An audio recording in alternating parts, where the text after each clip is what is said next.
नीचे बाहर जाकर फिर मैं कमरे की सफाई कर दूंगी और आपके कपड़े भी धो दूंगी। तीनों जेठानियां बाहर जाकर अपने पैर धोती हैं, फिर कपड़े बदलकर अपनी देवरानी को गंदे कपड़े धोने को दे देती है।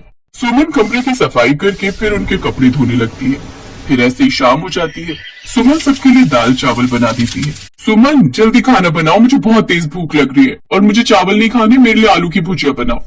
लेकिन जेठानी जी घर में 4 ही आलू थे, उसकी भुजिया भला मैं कैसे बनाती, इसलिए मैंने वो 4 आलू काट कर पुलाव भी बना दिया क्योंकि घर में बिल्कुल भी सब्जी नहीं थी। अरे नहीं थी तो जाकर बाजार से ले आती।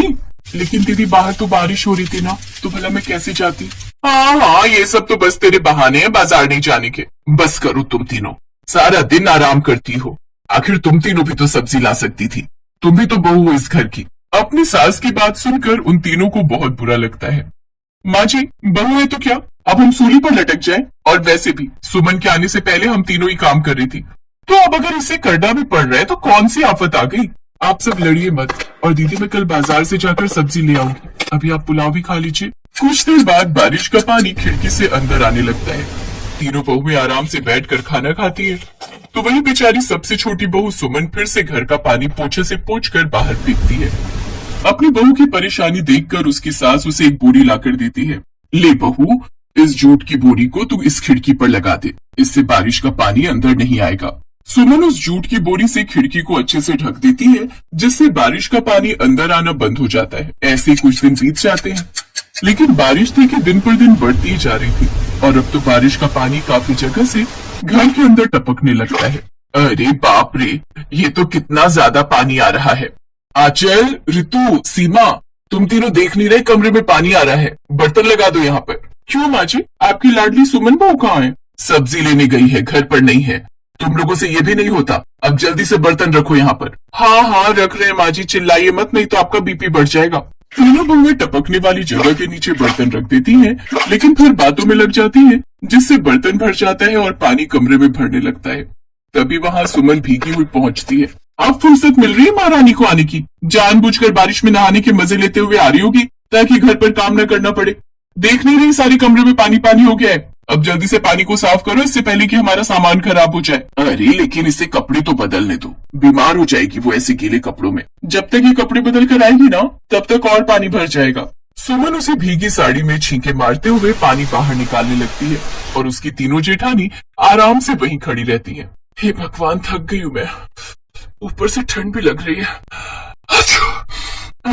अरे अब क्या खड़े खड़े बड़बड़ाई जा रही है, जल्दी से पोछा लगाकर सुखाओ इस जगह को, फिर बिस्तर भी लगाना है।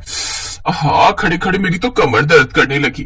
फिर सुमन उस जगह को अच्छे से सुखाकर सबके बिस्तर कर देती है, फिर कपड़े बदलकर सबके लिए रोटी सब्जी बनाती है। लेकिन तभी उसकी नजर छत पर जाती है। कुछ देर बाद सुमन 7-8 लंबी डंडी को इकट्ठी करके किसी रस्सी से बांध देती है, फिर प्लास्टिक से उसके चारों कोने में बांध देती है और उसे घर की छत पर लगा देती है। लेकिन आधी रात को तेज आंधी आती है, जिससे वो पन्नी उड़ जाती है और फिर से पानी की बूंदें टपकने लगती है। हे भगवान, फिर पानी टपकने लगा, अगर ये इनके ऊपर गिरा तो इनकी नींद खराब हो जाएगी। सुमन हर जगह बर्तन रख देती है और जैसे ही वो बर्तन पानी से भर जाता वो उसे बाहर फेंक आती। ऐसे ही उसे सुबह हो जाती है और वो तेज बुखार से कांपने लगती है। आहा, कितनी अच्छी नींद आई है कल। ए देवरानी चल उठ, हम सबके लिए चाय और पकौड़े बना दे। तुम सबको शर्म नहीं आती? दिख नहीं रहा वो बेचारी कैसे बुखार से कांप रही है।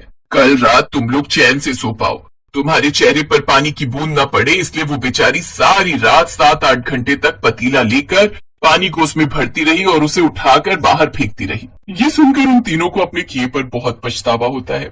हमें माफ कर दो सुमन, तुम छोटी होकर भी सब कुछ कितने अच्छे से संभालती रही। इस एक कमरे में होती बारिश की फिक्र सिर्फ तुम्हें ही थी।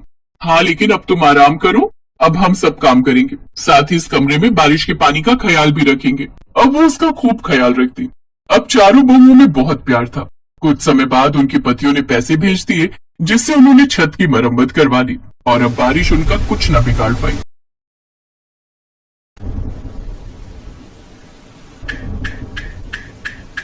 हे भगवान, बस यही होना बाकी था। माँ जी उठिए, देखिए ना छत से पानी टपक रहा है। ए मोरी मैया, अभी तो बारिश का मौसम ठीक से आया भी नहीं और छत का ये हाल। चलिए माँ जी उधर चलते हैं, वहाँ पानी से बचे रहेंगे। पूरी रात उस कच्चे मकान की छत से पानी टपकता रहा। रामकली और उसकी बहू माला घर के एक कोने में बैठे रहे। इसके अलावा फिलहाल वो कुछ नहीं कर सकती थी। असल में वो बिल्कुल अकेली थी। रामकली के पति का कई साल पहले स्वर्गवास हो चुका था और माला का पति यानी रामकली का बेटा सुंदर करीब 3 सालों से घर नहीं आया था। वो पैसे कमाने के लिए शहर गया था लेकिन वापस घर नहीं लौटा। माला ने शहर जाकर उसे ढूंढने की कोशिश भी की लेकिन सुंदर उसे कहीं नहीं मिला। तब से माला और रामकली एक दूसरे के सहारे ही जिंदगी गुजार रही थी। खेती के लायक बहुत थोड़ी सी जमीन थी जिसके पास ही एक कच्चा घर बनाकर दोनों अपना गुजारा कर रही थी। लेकिन बारिश के आते ही अब ये घर भी साथ छोड़ रहा था। माँ जी देखिए तो यहाँ भी दरार आ गई है और छत भी टपक रही है। अभी तो बारिश का मौसम बस शुरू ही हुआ है। अगर हमने जल्दी कुछ नहीं किया तो ये दीवार ढह जाएगी और फिर हमारा पूरा घर भी। नहीं नहीं, ऐसा कुछ नहीं होगा। इस दीवार और छत की छेदों को भरने के लिए बस थोड़ी मिट्टी मिल जाए फिर काम हो जाएगा। तो चिंता मत कर, मैं जाकर गांव वालों से बात करती हूँ। कोई ना कोई अपने खेत से मिट्टी दे ही देगा हमें। माँ जी मिट्टी ही चाहिए तो हम अपने खेत से ले लेते हैं ना। अच्छा, और इतनी मेहनत से जो भिंडी के पौधे उगाए हैं उनका क्या होगा फिर? अगर मिट्टी निकाली तो सारी फसल खराब हो जाएगी। तो माँ जी गाँव में सबने ही खेतों में कुछ न कुछ उगा रखा होगा तो हमें कोई कैसे देगा मिट्टी? हाँ मुश्किल तो है पर हो सकता है किसी का खेत खाली हो।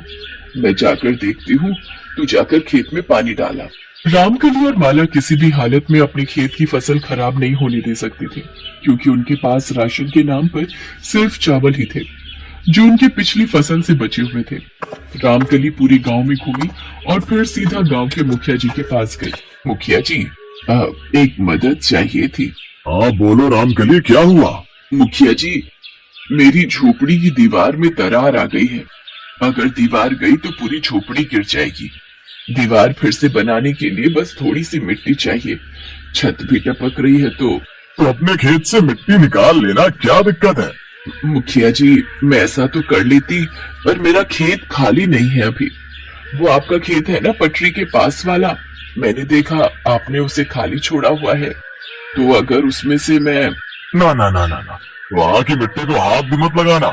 बारिश का मौसम आ गया है, मुझे वहाँ धान बोना है भाई। बस अभी वहीं तो जा रहा था मैं। बस आज का दिन दे दो मुखिया जी, कल बो लेना अपनी फसल। मैं और मेरी बहू बस थोड़ी सी मिट्टी निकाल लेंगे आज ही। अरे जिद मत कर, मना कर दिया ना मैंने। जा किसी और से बात कर जाके। रामकली को मुखिया से बहुत आस थी लेकिन खड़ूस मुखिया ने उसकी कोई मदद नहीं की। इसके बाद रामकली ने और कई लोगों से बात की लेकिन कोई भी उसकी मदद के लिए तैयार नहीं हुआ। उधर माला खेत पर पानी डालकर घर वापस आ चुकी थी और खाना बनाकर रामकली के इंतजार में बैठी थी। फिर कुछ देर बाद माँ जी आप आ गई, क्या हुआ? कौन देगा हमें मिट्टी? कोई नहीं, सबकी जान जा रही है इतनी सी मदद करने में। आपने मुखिया जी से पूछा क्या? उनके पास तो बहुत सारे खेत हैं। वो मुखिया जितना बड़ा आदमी है उसका दिल उतना ही छोटा है। वो पटरी के पास खाली खेत पड़ा है उसका, पर मिट्टी देने से साफ मना कर दिया उसने। भगवान जाने अब क्या होगा। घर आते हुए देखा मैंने, आसमान में ऐसे काले काले बादल हैं जैसे आज के आज अपना घर बहा देंगे। माला अपनी सास को दिलासा तो देना चाहती थी लेकिन उस वक्त खुद वो भी परेशान थी। लेकिन फिर अचानक कुछ सोचकर उसने अपनी सास से कहा, माँ जी मैं समझ गई हमें क्या करना है। क्या? माँ जी पहले आप खाना खाओ फिर हम दोनों चलेंगे मिट्टी लेने। पर मिट्टी लाएंगे कहाँ से? हमारे खेत से। अरे लेकिन कुछ नहीं माँ जी, घर का ठीक होना फिलहाल सबसे जरूरी है। और फिर भिंडी ना सही इस बार सिर्फ चावल से काम चला लेंगे और बारिश है तो फिर से धान भी तो उगा सकते हैं। और माँ जी वैसे भी धान की खेती के लिए पानी तो रोकना ही होगा और उसके लिए खेत की मेड़ भी ऊंची करनी होगी। क्या बोल रही है? मिट्टी निकाल लेगी खेत से तो मेड़ किससे उठाएगी? माँ जी मेरी पूरी बात तो सुनिए। अगर हम अपने खेत से कुछ मिट्टी निकाल लेंगे तो वैसे भी अपना खेत गहरा हो जाएगा, पानी खुद ही रुक जाएगा खेत में, तो मेड़ ऊंची करने की भी जरूरत नहीं होगी। हाँ री, ये तो मैंने सोचा ही नहीं। ठीक है ऐसा ही करते हैं फिर। अब भिंडियों का जो होना है वो होए। चल पहले अपना घर बचाते हैं। सास बहू को बारिश से जूझने का रास्ता दिख गया था। पहले दोनों ने एक साथ बैठकर खाना खाया और फिर दोनों खेत पहुंचे। बड़े भारी मन से दोनों ने अपनी भिंडी की फसल उजाड़ दी और फिर अपने खेत से मिट्टी निकालकर बड़ी मेहनत से झोपड़ी की कमजोर दीवार को ठीक किया, साथ ही छत की दरारों को भी भर दिया। काम पूरा हो चुका था और इस बार दीवार पहले से मोटी और मजबूत दिख रही थी। फिर रात होते ही फिर से बादल कड़कड़ाने लगे और देखते ही देखते बारिश शुरू हो गई। ये देखकर रामकली कुछ उदास हो गई। माँ जी, आप परेशान मत होइए, मिट्टी की परत अच्छे से सूख गई है और इस बार सब कुछ पहले से काफी मजबूत है। अरे पगली, बात वो नहीं है, मैं ये सोच रही हूँ कि भिंडी तो बची नहीं, अब खाएंगे क्या? ये मिट्टी। माँ जी, ये चावल है तो सही, यही खाएंगे। और सुना है इस बार अच्छी बारिश होगी तो चावल फिर से उगा लेंगे और उन्हें इस बार बेच भी देंगे और उनसे जो पैसे आएंगे उनसे जो चाहे वो खाएंगे। माला की बात सुनकर रामकली मुस्कुरा दी और फिर दोनों सास बहू चैन की नींद सो गई, इस उम्मीद में कि अगले दिन तक उनका खेत बारिश के पानी से भर जाएगा तो उसमें वो धान की रुपाई कर देंगे। लेकिन कुदरत को तो कुछ और ही मंजूर था। उस रात से वो बारिश शुरू तो हो गई, लेकिन वो रुकेगी कब ये किसी को समझ नहीं आ रहा था। माँ जी, शुक्र है कि हमने अपना घर वक्त पर ठीक कर लिया, वरना तो बहुत दिक्कत हो जाती। घर तो बचा लिया बहू, पर लगता है इस बार फसल नहीं उगा पाएंगे। देखना, 2 दिनों से लगातार बारिश हो रही है, सारे खेत बारिश के पानी में डूब गए हैं। देख, सबकी फसलें बर्बाद हो गई हैं और हमारी तो पहले ही हो गई थी। सोचा था धान उगा लेंगे, पर ऐसी बारिश में वो भी कैसे हो। बारिश रुकने के बजाय लगातार तेज होती रही। पूरे गांव में बाढ़ जैसे हालात हो गए। फसलें तो बर्बाद हुई ही, लोगों के घरों में भी बाढ़ का पानी भर गया। रामकली और माला के घर में भी दोनों ने बड़ी मुश्किल से वो वक्त निकाला। पूरे 5 दिनों के बाद जब बारिश थमी तो धीरे धीरे बाढ़ का पानी भी उतरने लगा और खेतों की मिट्टी दिखने लगी। लेकिन अब कहीं भी फसल नहीं बची थी, बारिश ने सब कुछ बर्बाद कर दिया था। गांव के सारे किसान मायूस थे क्योंकि उनकी सारी मेहनत बर्बाद हो चुकी थी। उधर रामकली और माला के खेत का हाल तो और भी बुरा था क्योंकि वहां से पानी उतरा ही नहीं। बारिश थमने के बाद भी उनका खेत पानी से लबालब भरा हुआ था।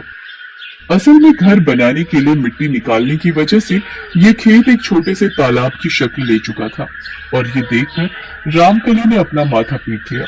क्या हुआ माँ जी, हम तो यही चाहते थे ना कि हमारे खेत में बारिश का पानी रुक जाए। अरे पगली, इतना पानी थोड़ी ही चाहिए था, ये अब खेत नहीं पूरे का पूरा तालाब बन गया है। यहाँ धान कैसे बोएंगे बता जरा। रामकली मायूस थी, लेकिन माला अभी भी अपने दिमाग के घोड़े दौड़ा रही थी। कुछ देर सोचकर उसने बड़ी ही फुर्ती से रामकली का हाथ पकड़ा और बोली, माँ जी आ गया, आ गया। अरे कौन आ गया? सुंदर आ गया क्या है? नहीं माँ जी, इतनी अच्छी किस्मत भी नहीं हमारी। फिलहाल तो एक उपाय आया है मेरे दिमाग में इस परेशानी से निकलने का। अच्छा बता बता, फिर अब क्या सोचा है तूने? माँ जी, धान बोने के लिए जो पैसे हमने बचा कर रखे हैं, हम शहर जाकर उन पैसों से मछलियाँ ले आते हैं। वाह हरी, यहाँ भूखे मरने की नौबत आ रही है और तुझे मछली खाने की पड़ी है। हाँ माँ जी, मछली तो खाएंगे पर अभी नहीं, पहले हम मछलियाँ पालेंगे, उन्हें बेचेंगे, पैसे कमाएंगे और फिर मजे से खाएंगे। माला की बात रामकली को भी ठीक लगी। फिर अगले ही दिन दोनों शहर पहुंच गई और वहां मौजूद मछली पालन केंद्र से उन्होंने कुछ बढ़िया किस्म की मछलियां खरीदी। दोनों मछलियां लेकर गांव वापस ही आ रही थी कि तभी, माँ जी वो देखिए, क्या ये सच है माँ जी? सामने सुंदर था जिस पर अचानक माला की नजर पड़ गई थी।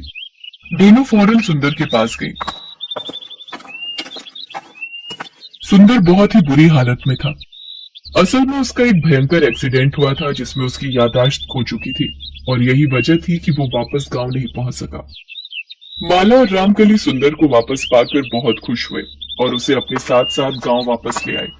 लेकिन अब चुनौती और भी बड़ी थी क्योंकि अब खाने वाले 2 नहीं बल्कि 3 थे और सुंदर का इलाज करवाना भी जरूरी था। चल माला, ये मछलियां जाकर अपने खेत मतलब कि तालाब में डाल आते हैं, अब तो बस इन्हीं से उम्मीद है। दोनों ने ऐसा ही किया। मौसम और किस्मत दोनों ने उनका साथ दिया।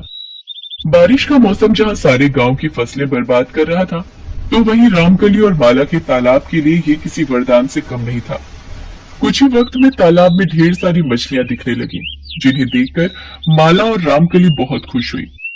बारिश की वजह से पूरा गांव पहले से ही परेशान था। उनके पास पिछले साल के चावलों के अलावा कुछ नहीं था खाने के लिए। ऐसे में सभी ने माला और रामकली से खूब मछलियां खरीदी और इस तरह उन्हें भी अपनी परेशानी का हल मिल गया। कमाई अच्छी होने लगी।